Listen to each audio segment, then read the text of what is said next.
పోయారు, రాజ్యాలు పోయాయి. కాలక్రమేణా కొత్త రాజ్యాధికార సిద్ధాంతాలు, పరిపాలనలు ప్రారంభమయ్యాయి. కానీ కొన్ని వందల ఏళ్ల క్రితం ఇదే నేలపై మన పూర్వీకులు నడయాడిన జాడలు, వారి జీవితాలతో పెనవేసుకున్న ఎన్నో కట్టడాల ఆనవాళ్లు కళ్ళ ఎదుటే కరిగిపోతున్నాయి.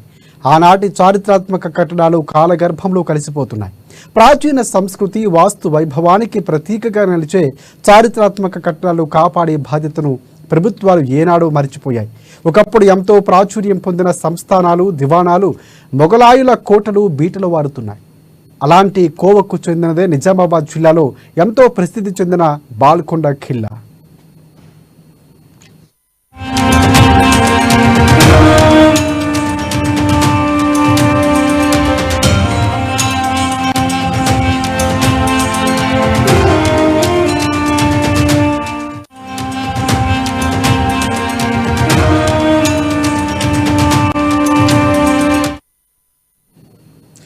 నిజామాబాద్ జిల్లాలోని బాల్కొండ అసలు పేరు అల్లకొండ. క్రీస్తు శకం 1040 ప్రాంతంలో కీరారణ్యంగా ఉన్న అల్లకొండను అల్లయ్య, కొండయ్య అని ఇద్దరు అన్నదమ్ములు పరిపాలించేవారు. స్వతహాగా మల్లయోధులైన వారు విలువిద్య ప్రావీణ్యంతో పాటు నాయకత్వ లక్షణాలు కలవారని పూర్వీకులు కథలుగా చెబుతూ ఉన్నారు. ఆనాటి ఎల్లమ్మ కుంటానికి, కులానికి చెందిన వీరి పాలన ప్రజారంజకంగా సాగిందని, అందుకే ఈ ప్రాంతానికి అల్లకొండగా పేరు వచ్చిందని చరిత్ర చెబుతుంది.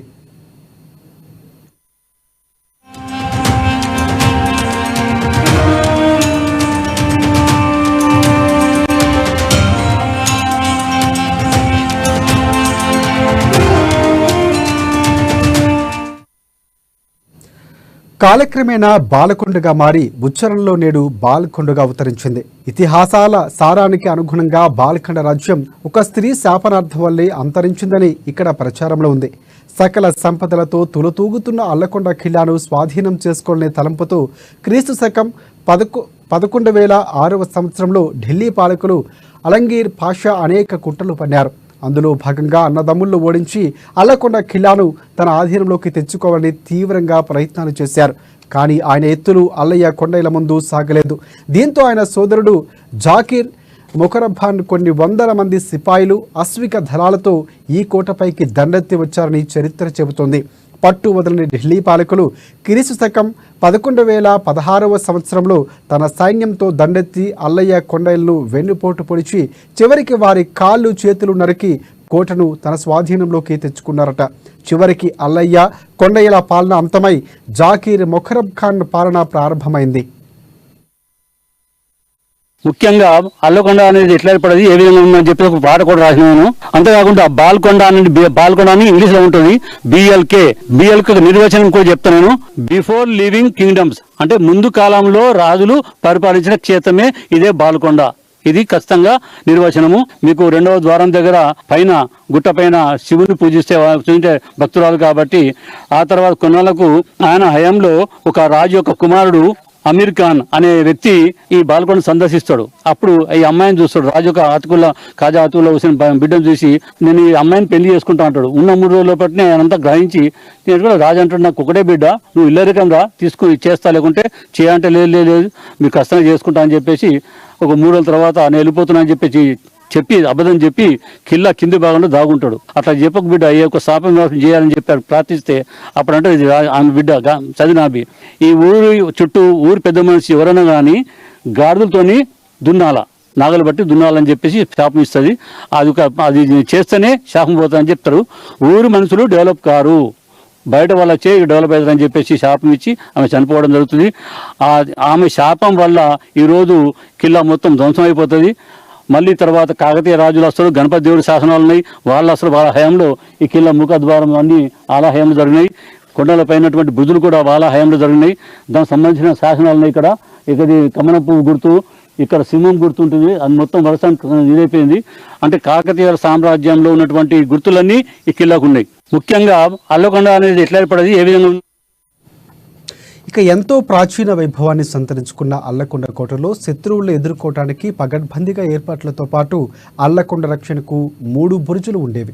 శత్రువుల బారి నుంచి కాపాడుకునేందుకు 3 వైపులా ఉన్న కొండలపైన పలుచోట్ల బురుజులు నిర్మించారు. వాటిలో అతిపెద్ద బురుజు 13వ మెట్టుది. ఇప్పటికీ ఇవి చెక్కు చెదరకుండా అలాగే ఉన్నాయి.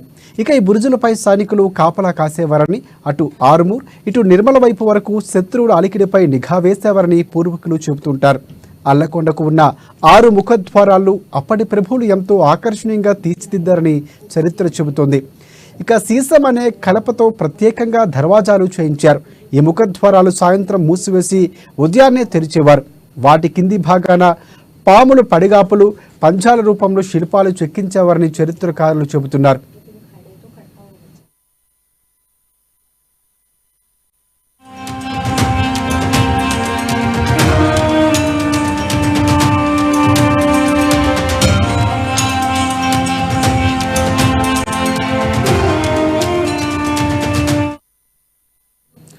గత సర్కారు ప్రాచీన కట్టడాల చరిత్రను వెలుగులోకి తెచ్చేందుకు అడుగులు వేస్తుందని చెప్పినప్పటికీ ఆచరణలో మాత్రం జరగలేదని బాల్కొండ ప్రజలు అంటున్నారు. గత ఏడాది క్రితం పురావస్తు శాఖ అధికారులు బాల్కొండ ఖిల్లాను సందర్శించి కట్టడాల వైభవాలు, చరిత్రను స్థానికులు అడిగి తెలుసుకున్నారని తెలిపారు. 118 ఎకరాల ఖిల్లాలో ఉన్న పురాతన కట్టడాలు, పాలించిన బురుజులు, ఆలయాలను ఫోటోలతో సేకరించారు, కానీ ఎలాంటి డెవలప్మెంట్ చేయలేదని విమర్శించారు. ఈ కేంద్ర ప్రభుత్వం కానీ రాష్ట్ర ప్రభుత్వాలు పట్టించుకొని ఈ కిల్లాను అభివృద్ధి పరచడం కానీ, తర్వాత ఈ కిల్లాకు సంబంధించినటువంటి ఎన్నో చూడదగినటువంటి ప్రదేశాలు ఉన్నాయి, వాటిని అభివృద్ధి చేయాలని చెప్పేసి అని కోరుకుంటున్నాము. ఈ మన ఏఎన్ఎం న్యూస్ ద్వారా మీకు విన్నవించుకుంటున్నాం. కాబట్టి ఇక్కడ దీనికి సంబంధించి ఒక బుక్ను కూడా నరసింహరావు సార్ అని చెప్పేసి అని ఒక బుక్ను కూడా రాయడం జరిగింది ఆ సార్ ఆధ్వర్యంలో. అతను ఈ కిల్లాకు సంబంధించినటువంటి విషయాలను కూడా ఎన్నో ప్రజలకు తెలియజేయడం జరిగింది. కాబట్టి ఇంకెన్నో తెలుసుకోవాలని కూడా మన బాల్కొండ ప్రజలకు ఆతృత ఉంది. కాబట్టి ఈ కిల్లా అనేది కూడా చాలా దీనమైనటువంటి పరిస్థితుల్లోకి వెళ్ళిపోయింది. కాబట్టి దీన్ని కొద్దిగా కేంద్ర ప్రభుత్వం కానీ రాష్ట్ర ప్రభుత్వాలు కానీ పట్టించుకొని దీన్ని అభివృద్ధి చేయవలసిందిగా ఈ కిల్లా ప్రాంతాన్ని కొన్ని వందల సంవత్సరాల క్రితము ఢిల్లీ అల్హంగీర్ పాషా అనే రాజు పరిపాలించడం జరిగింది. దాని తర్వాత కాకతీయ వాళ్ళు పరిపాలించడం జరిగింది. దాని తర్వాత అనంతరము అల్లయ్య కొండయ్య అని చెప్పేసి అంటే 2 అన్నదమ్ములు ఈ బాల్కొండ పరిపాలించడం జరిగింది. అల్లయ్య కొండయ్య 2 అన్నదమ్ముల పేరు మీదకించే అల్లకొండ అని చెప్పేసి అని బాల్కొండకు పేరు వచ్చింది. తర్వాత రాను రాను అల్లకొండ అని అన్న తర్వాత కొన్ని రోజుల తర్వాత దీన్ని బాల్కొండగా మారడం జరిగింది. అయితే ఇదంతా చరిత్రను కూడా మన చరిత్రకారుడైనటువంటి శ్రీ నరసింహరావు సార్ గారు ఈ కిల్లాను అభివృద్ధి పరచడానికి ఎన్నో విధాలుగా అతను సహాయ సహకారం అందిస్తుండు. అతను ఒక గొప్పనైనటువంటి బుక్ను కూడా రాయడం జరిగింది. ఆ బుక్లో అనేక విషయాలు పొందుపరచడం జరిగింది. ఈ రాజులు ఎవరు, ఎన్ని సంవత్సరాల దాకా పరిపాలించిండ్రు, ఇక్కడ ఉన్నటువంటి చరిత్ర ఏంది, ఈ ఊర్లో ఉన్నటువంటి చాలా ఊర్లో ఉన్న వాళ్ళకు కొంచెం ఒక నానుడు ఉంది ఏంటంటే ఇక్కడ బరకత్ ఉండదని చెప్పేసి అని ఊర్లకి ఎవరైతే ఇట్లా బ్రతకడానికి బ్రతుకు తెరువు కోసం వచ్చిండ్రో వాళ్లకు ఈ ఊరు చాలా సహకారాలు అందుతుందని చెప్పేసి అని దీనికి సంబంధించినటువంటి కూడా ఒక చరిత్ర కూడా ఉంది. ఆ చరిత్రను కూడా ఆ విషయాలను కూడా అన్నింటినీ కూడా క్షుప్తంగా మన నరసింహరావు సార్ గారు ఈ బుక్ కిల్లాలో బాల్కొండ కిల్లాలో అల్లయ్య కొండన్న అనేవాళ్ళు అన్నదమ్ముళ్ళు ఈ బాల్కొండ కిల్లాని పరిపాలించినారు. మళ్ళీ ఈ అల్లయ్య కొండయ్యని కాజా అతీవుల్లా హుసేన్ అనేవాళ్ళు ఈ విగ్రహాన్ని చెక్కించారు. అయితే ఈ బాల్కొండ కిల్లాకు మొత్తానికి వీళ్ళే రాజులై ఉండి ఒకప్పుడు బాల్కొండకు అల్లయ్య కొండయ్య అని పేరు ఉండే. ఎవరి వల్ల వచ్చిందంటే ఈ అల్లయ్య కొండయ్య వల్ల వచ్చింది. అల్లయ్య కొండయ్య బాల్కొండ కిల్లాను పరిపాలించినందుకు ఇప్పుడు ఎంతో లోపాలు ఉన్న పరిసరాలు, ప్రకృతి వైవిధ్యాలు అవన్నీ కూడా చెడిపోయి ఉన్నాయి. ఇప్పుడు ఒకప్పుడు ఎంతో ఉత్సాహంగా ఉండేది ఈ కిల్లా. ఇప్పుడు ఏది కూడా మొత్తం చెక్కు చెదిరిపోయి మొత్తం మూలగొడ్డట్టుగా ఉంది. ఈ కిల్లాని పరిశేఖప్రాంతంగా తయారు. ఇక కిల్లా అభివృద్ధికి సంబంధించిన ప్రతిపాదనలు సర్కారుకు పంపిస్తామని అధికారులు తెలిపారు.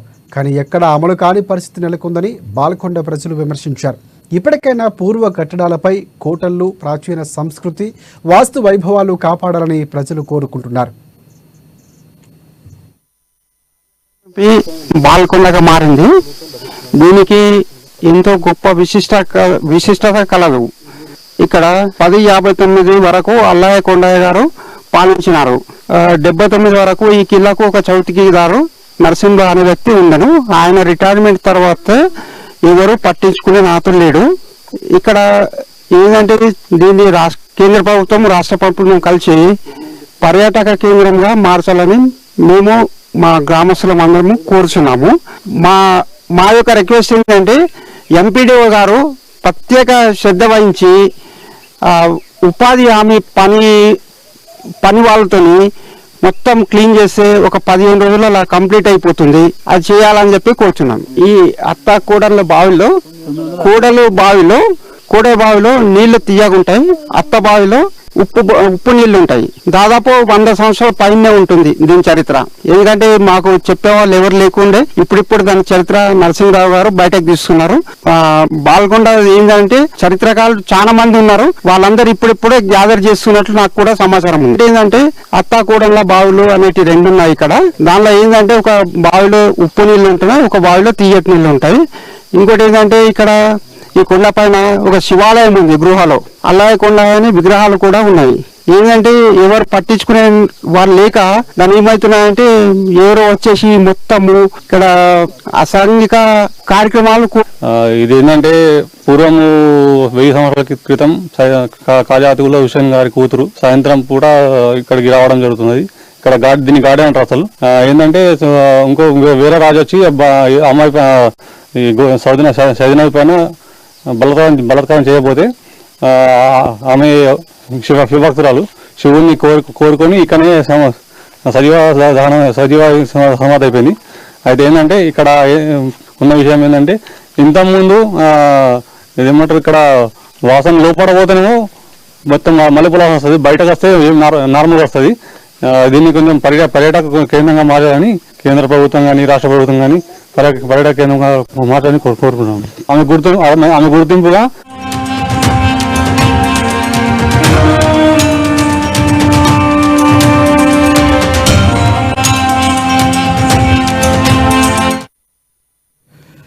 ఆనాటి అల్లయ్య కొండయ్యల కాలంలో శివుడిని మైసమ్మలు పూజించేవారని చెబుతారు. ఇలాంటి కనుమరుగవుతున్న ప్రాచీన వైభవాలు వెలుగులోకి తెచ్చి భవిష్యత్తు తరాలకు తెలిసే విధంగా ప్రభుత్వాలు ముందుకు రావటం లేదని చెబుతున్నారు. ఇప్పటికైనా గ్రామస్తులు విన్నపాలు మన్నించి ప్రభుత్వాలు ముందుకు రావాలని గ్రామస్తులు కోరుకుంటున్నారు.